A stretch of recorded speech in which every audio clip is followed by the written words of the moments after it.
Liewe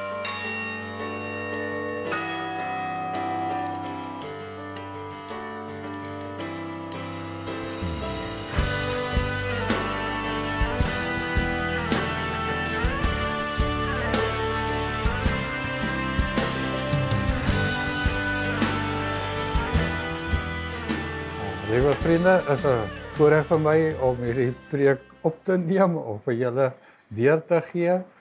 Ek sê dankie vir Stefan Kloete hier in Stellenbosch gemeente wat al die apparaat opgestel het vir die opname. Dit is 'n heel indrukwekkende skouspel. Vriende, dis Pinkster in die tema van verjaar se Pinkster sluit aan by Mosselbaai, by sy vuurtoring, by sy fontein en by sy posklip. Die geskiedenis van wat op Mosselbaai gebeur het en nog aan die gebeur is, het my baie geraak by die voorbereiding van hierdie Pinkster, want die Here is aan die werk in julle dorp en in julle omgewing. En ek hoop die reaksie sal julle daarmee help. Kom ons bid saam. Vader, ons vra vanoggend vir U, laat ons kan hoor U woord en die stem van al die stemme om ons heen in ons omgewing en land en wêreld. Laat ons kan sien, Here, wat aan die gebeur is. En laat ons kan verstaan of ook op 'n manier hoor wat U self deur U woord in die gees in die wêreld vir ons wil sê. Ons vra dit vir die hele Pinksterreeks en in die naam van Jesus Christus. Amen.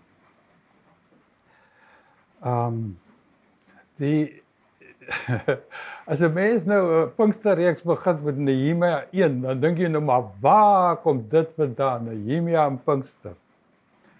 Nou, u sal by verskeie van die boodskapies in hierdie reeks sien dat daar's patrone en patrone herhaal hulle in die geskiedenis. En as jy nou in Nehemia 1 kyk, gaan jy sien, daar sit Nehemia en hy kry 'n ontstellende boodskap van wat is aan die gebeur in Jerusalem en in Israel in sy geboorteland. Hy is ontstel, hy kry 'n boodskap. Hy gaan bid daaroor. En in die gebed praat die Here met hom uit die woord uit. En Nehemia besluit, hy kan nie anders nie, hy moet iets doen. En die Here lei hom.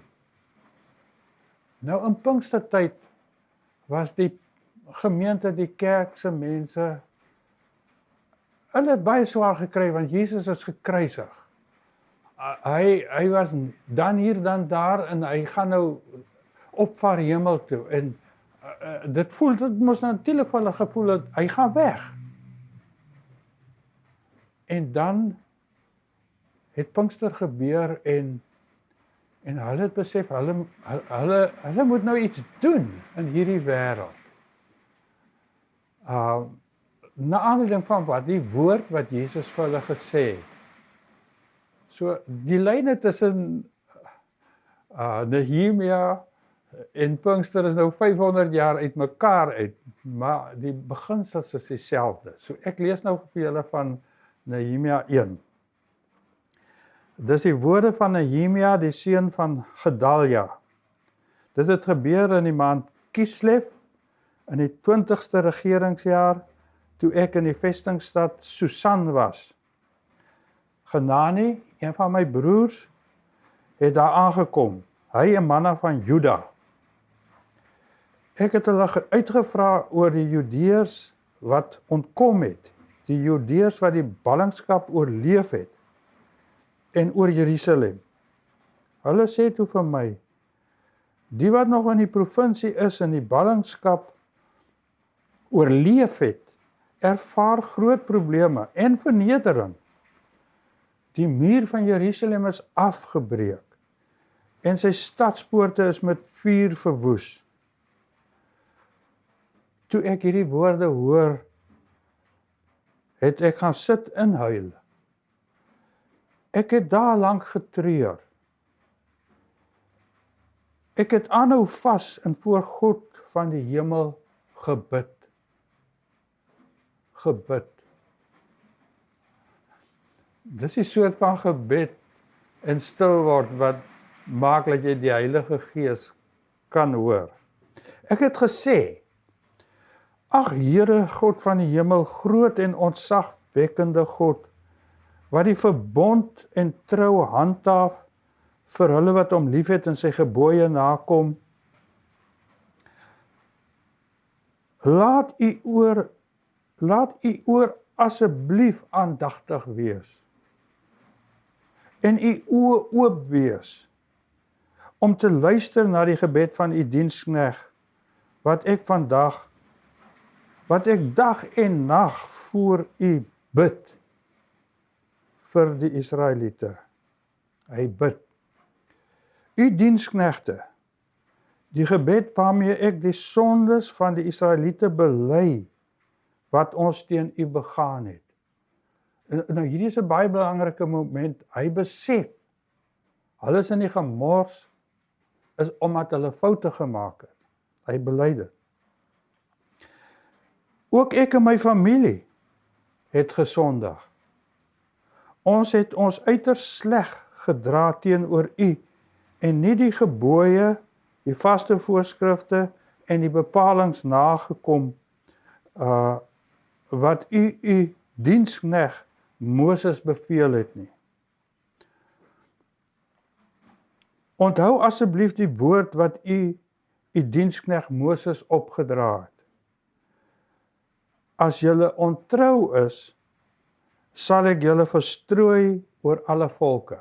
Ek dink net dis baie belangrike twee dinge. Hy gaan na die skrif, hy besef, die Bybel sê, as 'n ou verkeerd loop, dan gaan jou goeders om jou verkeerd loop. Maar as julle na my terugkeer en my gebooie nakom en uitvoer, selfs al is julle verstrooi tot aan die einde van die aarde, sal ek julle daarvandaan bymekaar maak en na die plek bring wat ek gekies het om my naam daar te laat woon. Daar's die belofte aspek. Duidelik, Moses het dit gesê. Hoe maak jy reg? Hoe keer jy 'n stikkende, gebroke, korrupte situasie om? Nou bid Nehemia verder, hy sê in vers 10, hulle is tog u dienaars en u volk, wat u deur u groot mag en met u sterk hand bevry het. Ag my Here, laat u oor asseblief aandagtig gerig wees op die gebed van u diensknegt en op die gebed van u diensknegte, wat vreugde daarin vind om ontzag vir u naam te hê. Laat u diensknegt asseblief vandag slaag en gee dat daar vir hom barmhartigheid sal wees by hierdie man. Hy praat nou van die koning van die Artaxerxes van die Perse. Ek was in daardie tyd die koning se skinker. Vriende, as ons nou na die wêreld om ons kyk, dan hoef ou nie eintlik mense te oortuig dat dit 'n gebroke wêreld is. Jy kan net sê Trump, en jy kan net sê Iran, en jy kan net sê korrupsie, en jy weet wat alles in jou gedagtes opkom, die prentjies, van jou dorp tot in die wyte van die wêreld. En nou die vraag is dan, uit die aard van die saak, as jy nou na dit kyk, kan ons hier in Mosselbaai 'n verskil maak. En nou sal jy verstaan hoekom ek, of laat ek verduidelik hoekom ek nou hierdie preek so preek. Ek het in 1973 die eerste keer my prakties kom doen hierso in Mosselbaai, in Hoogstraat gebly by oom en tannie Fourie, en Ernst van der Walt, MC Steyn was die dominees daai tyd, 1973, lank gelede. Maar Mosselbaai se geskiedenis wys vir 'n ou, dis 'n plek wat 'n verskil maak en wat 'n verskil gemaak het.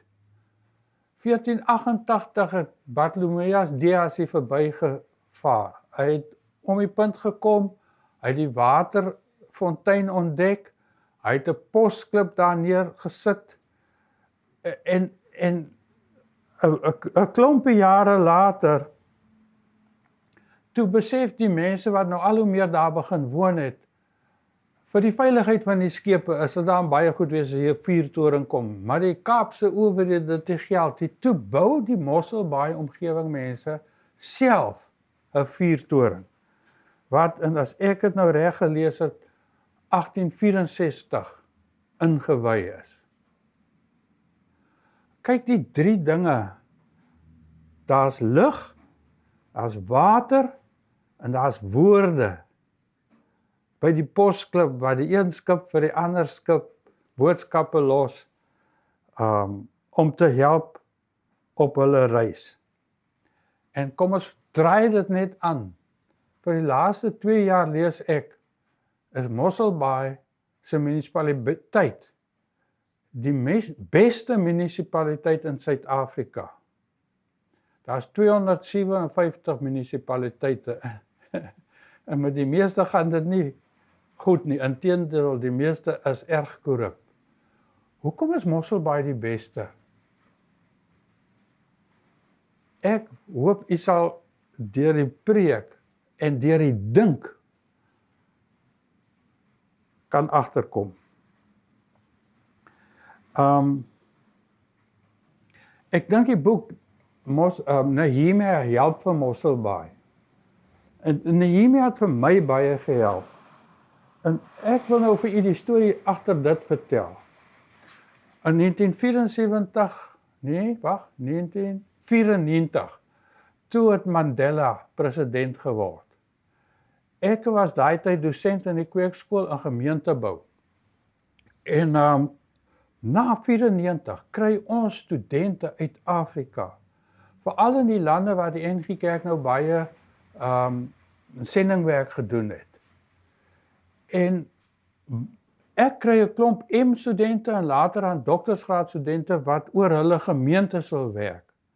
Nou jy kan nie in Suid-Afrika groot geword het in Stellenbosch en dan vir ouens help wat hier bo in Afrika sit, jy verstaan niks van hulle wêreld nie. So ek het my dus studente gaan besoek.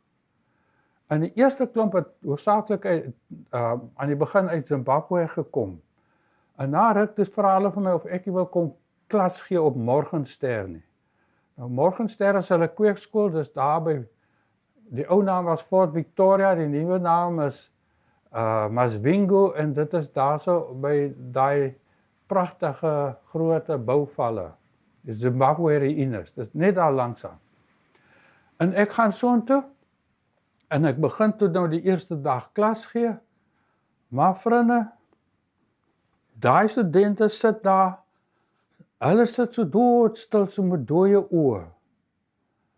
En vir my gevoel is soos papegaaie, hulle luister net en dan maak hulle aantekeningetjies, laat hulle later aan, as hulle nou toets eksamen skryf vir jou, kan sê wat jy gesê het.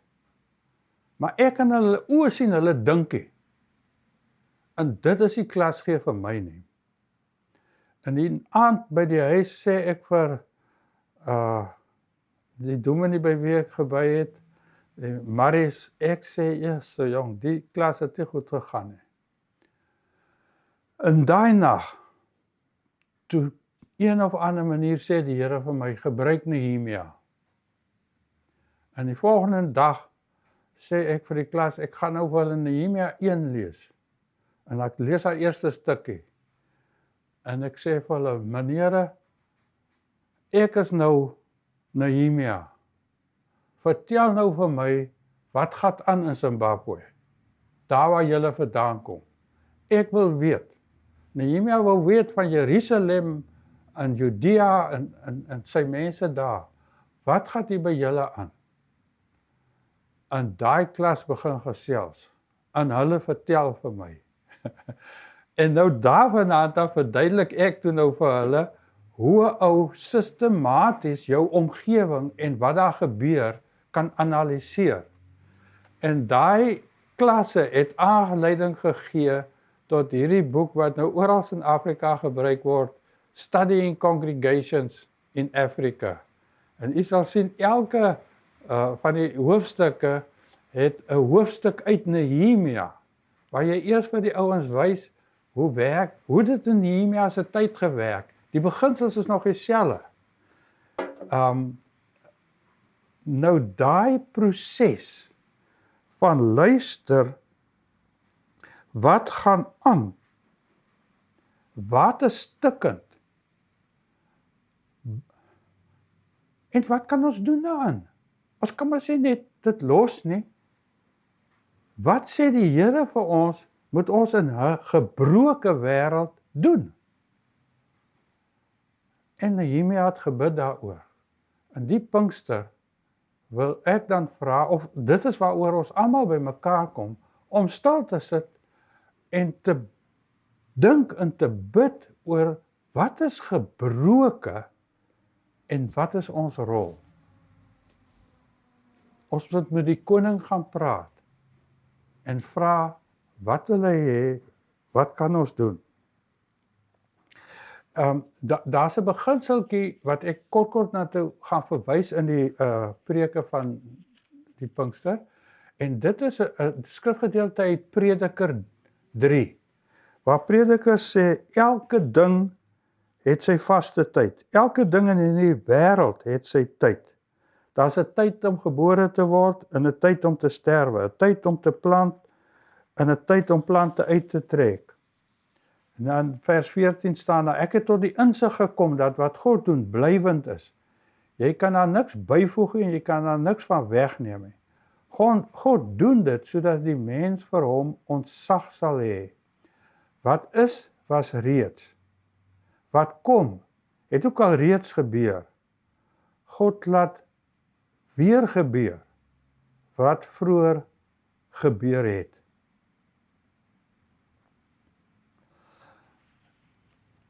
Vriende, Pinkster is om stil te word.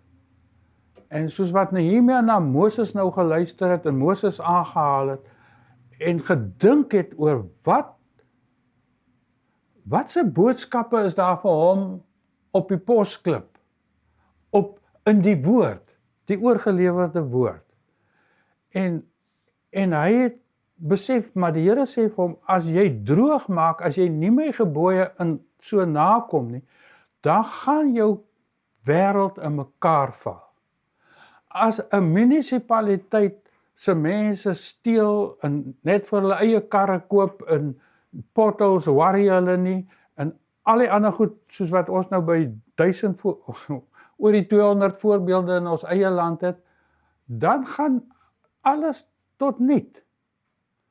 Maar, as jy teruggaan na die woord, en die woord se beginsels, en jy vra, wie is ek in my wese, waarvoor het God my geskep, wat moet ek doen, dan kry jy antwoorde, sodat jy, soos Nehemia, hy besef, hy is nou die skinker van die koning, die eerste plek waar hy moet gaan praat is by die koning. Nou in Pinkster praat ons by die koning, en ons word stil en ons bid, en ons wag en ons luister, na wat God vir ons wil sê, wat ons moet doen.